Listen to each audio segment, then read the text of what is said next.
First of all, I'd like to thank everybody for coming out today for this beautiful occasion. Carley and John are all so happy that you were able to make it.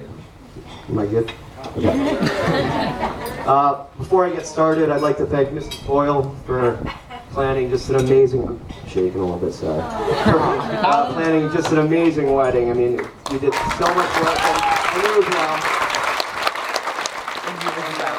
I'd also like to thank the Kranzes for hosting a wonderful night last night. We all appreciate it. You folks have been so kind to me over the years, and I'm really appreciative of that, so thank you.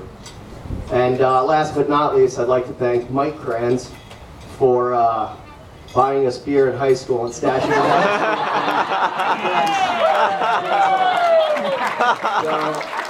I'll just say that we're all appreciative of that, but you'll probably have to answer to my mom later.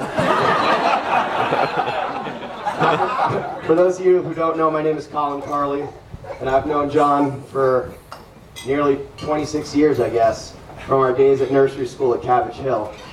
And I actually hadn't recalled that John and I went to nursery school together until I was flipping through some old photos in high school, and sure enough, there it was, curly-haired little dork standing right next to me.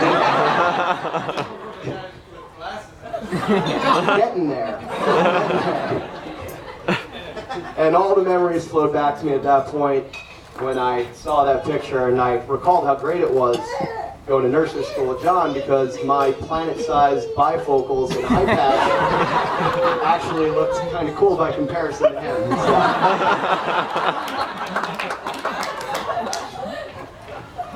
But, you know, John and I went our separate ways for elementary school, and we were fortunate enough to cross paths again on the baseball diamond several years later.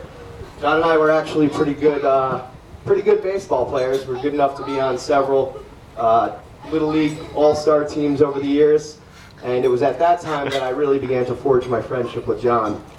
I remember when he revealed to all of us that he had kissed Heather Murdoch, and we were all incredibly jealous of him. I couldn't figure out how John had gone from the social misfit at Cabbage Hill to the start of the baseball team. It was really a remarkable transformation, and the first of many that I'd see in John over the years. We would just spend those long summer days at practice and traveling across the state for tournaments and sharing angry conversations at the end of the bench about why we couldn't get into the game. And I figured this is as good a time as any to get a little something off my chest on behalf of both John and I. I mean, you had scrubs like Matt Lieb and Brian Naylor over here starting every game. Like, you know, we'll have the Bash brothers on the bench to play his son.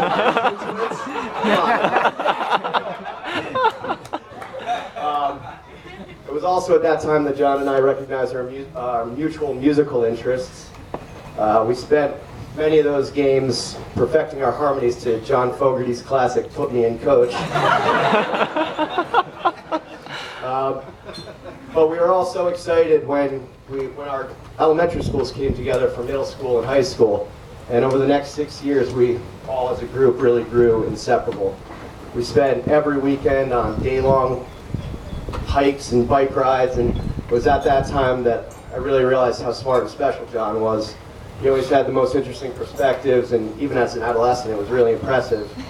And particularly when contrasted with his academic resume, it was much more pronounced. See, John wasn't much of a scholar. Just wasn't his thing. Smart guy, but you know, what can you do? I remember when, apologies to the East Carolina people. But I remember the senior year of high school coming out of class, and Ratty ran up to me in the hall and he said, John just told Mrs. Leach, get your ugly mug out of my face.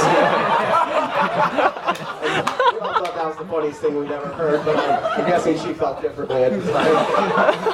Where John didn't excel in the classroom, he more than made up for with girls in athletics. We, and by we I mean me, were all so upset that John was cheating on us with his girlfriend in high school, and we couldn't believe he would do that to us. But rest assured, our relentless badgering ultimately undermined that relationship. and several more along the way. So, Colleen, you're welcome.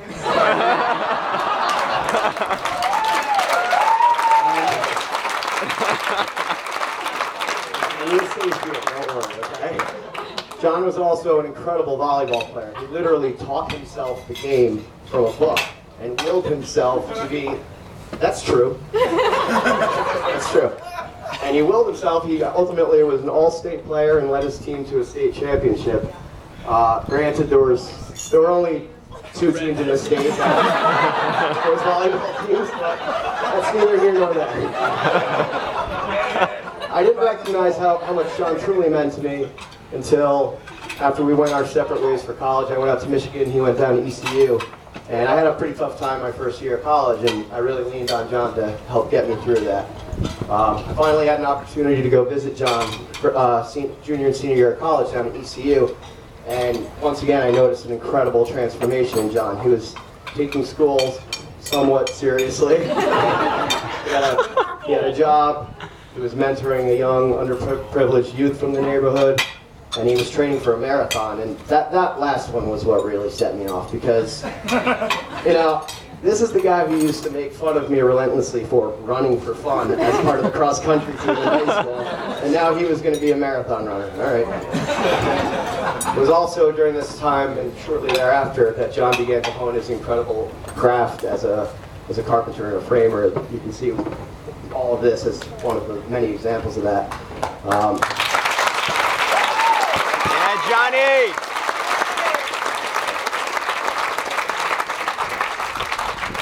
And I remember John after college said he wanted to buy a house, and that was the last thing on my mind, but he so desperately, or not desperately, but passionately wanted to put his talents and creativity into something that was his own. And sure enough, what John puts his mind to, he usually achieves, and he went out and bought a house. And his unofficial housewarming was actually a going away party for Dan Napier before he went to the JAG school. And we all stood around in an empty house saying to each other, "This place is an absolute shithole."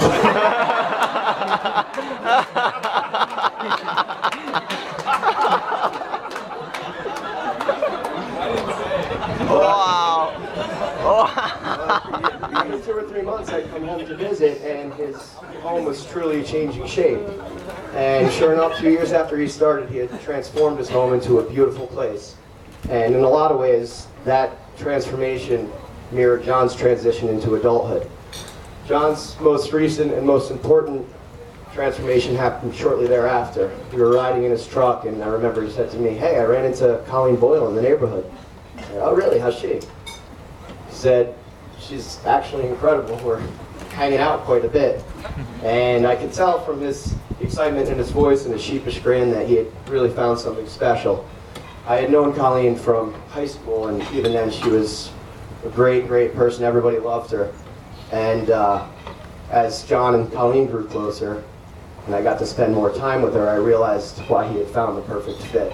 Somebody who's laid back, funny, but hardworking, ambitious, and determined. And that's what John really values, and that's what John stands for.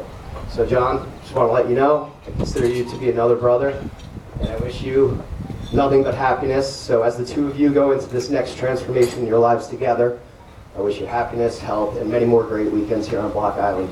So please raise a glass to the newlyweds.